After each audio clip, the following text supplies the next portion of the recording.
Daniel stood in the doorway, staring at my phone. For a moment, the room was completely silent. My heart was pounding so loudly I felt like he could hear it. Slowly, he walked toward me. Amara, he said calmly, what are you looking at? I didn't know what to say. My throat felt dry, but the fear inside me pushed the words out. I searched the names, I whispered. His face changed instantly. The women in those passports, they're missing. The room suddenly felt colder. Daniel didn't speak for a few seconds. He just kept staring at me. Then he sighed and rubbed his forehead. You weren't supposed to see that, he said quietly. My body froze. What do you mean I wasn't supposed to see that? I asked, my voice shaking.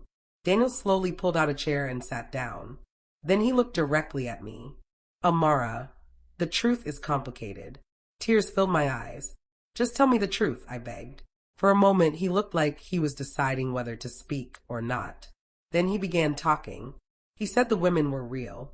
He said he had indeed helped them leave abusive homes. But he also said that some of them came to this country without proper documents. Because of that, they had to work under people who promised to help them settle. My stomach twisted with fear. What kind of work? I asked slowly. Daniel didn't answer immediately.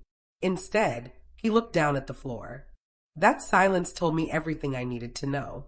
My chest felt tight. You brought them here to work for someone, didn't you? I whispered. Daniel looked up again. I didn't have a choice, he said quickly. They needed help. I helped them travel. Someone else helped them survive. My heart sank. Daniel, what about me? I asked. He didn't answer. That was the moment I realized something terrifying. I wasn't just a guest in his house. I was part of the same plan. My body started shaking. Amara, calm down, he said, standing up and moving closer. But I quickly stepped back. Don't come near me. I cried. My mind was racing. I was in a foreign country. I didn't know anyone. And the only person I trusted might have brought me into something dangerous. Daniel tried to speak again. But suddenly, there was a loud knock on the door. Both of us froze. The knock came again. This time louder. Daniel looked toward the door, confused. Then a strong voice shouted from outside. Open the door. Police. My heart nearly stopped. Daniel's face turned pale. And in that moment, I realized something shocking. Someone had reported him. Back in Nigeria, Victor returned home late that evening. The house was quiet. At first, he didn't notice anything unusual. He dropped his bag on the chair and walked into the kitchen, expecting to see Amara preparing dinner like she always did. But the kitchen was empty. Amara, he called out. No answer. He checked the bedroom. The bed was neatly arranged, but she wasn't there. Victor frowned. He assumed she had gone to visit a friend, like she sometimes did after an argument. He shrugged and sat down, turning on the television. But hours passed. Night turned into early morning. Still, Amara didn't come back. For the first time, Victor began to feel uneasy. He picked up his phone and called her number. The phone rang, and then went straight to voicemail. He tried again. The same thing. Victor felt a strange knot forming in his stomach. The next morning, he called one of Amara's friends. Have you seen Amara? He asked. Her friend sounded confused. No, I thought she was with you. Victor's heart began to beat faster. He started checking around the house. That was when he noticed something. Some of Amara's clothes were missing. Her small travel bag was gone. Even some of her documents had disappeared. Victor stood in the middle of the room, trying to understand what was happening. Then it hit him. Amara didn't just go out. She had left. Anger rushed through his body.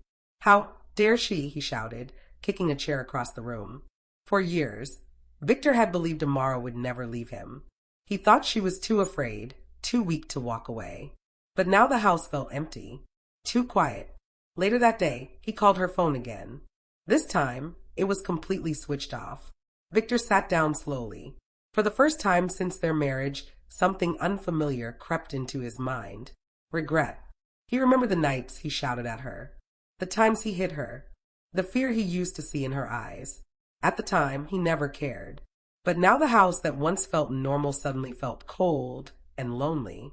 Days turned into weeks. No message, no call, nothing. Victor tried to pretend he didn't care, but the truth was slowly catching up with him. Amara had finally done what he never thought she would do. She escaped, and for the first time in his life, Victor realized something painful. The woman he treated so badly was the same person who once loved him the most. But the question that kept haunting him every night was one he could not answer. Where was Amara now, and would he ever see her again? The loud knock on the door echoed through the apartment again. "Open the door." "Police." Daniel stood frozen in the middle of the living room. His face had turned pale, and for the first time since I met him, he looked truly afraid. My heart was beating so fast I could barely breathe. "Daniel, what is going on?" I whispered, but he didn't answer. The knock came again, this time harder. "Open the door now." Daniel suddenly turned to me. "Listen to me, Amara," he said quickly. "Don't say anything. Let me handle this." Before I could respond, he slowly walked toward the door. My legs felt weak as I stood there, watching. When he opened the door, 2 police officers and a woman in a dark jacket stepped inside. The woman looked around the room, carefully. "Daniel Johnson," she asked firmly. "Yes," he replied quietly. "You are under investigation for human trafficking and illegal immigration activities." My body froze. Human trafficking. The words echoed loudly in my head. Daniel quickly shook his head. "That's not true," he said. "You don't understand." But the officers had already stepped forward. One of them noticed me standing near the couch. "Are you okay?" he asked gently. I couldn't even answer. My mind was still trying to process everything. The woman in the jacket then looked directly at me. "Are you Amara Roy?" My eyes widened. "How do you know my name?" I asked weakly. She pulled out a file from her bag. "Because someone contacted us about you." My heart skipped a beat. "Who?" I asked. She paused for a moment. "Your husband." The room went silent. "Victor?" I whispered in disbelief. The woman nodded. He reported that his wife suddenly disappeared and might have been taken out of the country illegally. We started investigating, and Daniel's name came up. I felt dizzy.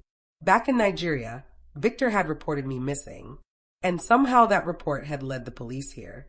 Daniel suddenly spoke loudly. "This is ridiculous. I helped her. She asked me to help her." The officers calmly placed handcuffs on him. "You can explain that at the station," one of them said. As they led Daniel toward the door, he turned to look at me. The expression on his face was something I would never forget. It wasn't anger. It wasn't fear. It was disappointment. "Amara, I was trying to help you," he said quietly. Then they took him away. The apartment fell silent again.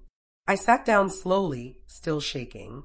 The woman from the investigation team sat beside me. "You're safe now," she said softly. But deep inside, I didn't feel safe, because one terrifying question suddenly entered my mind. If Victor had reported me missing, did that mean I would have to go back to Nigeria and face him again? Fearful face, broken heart.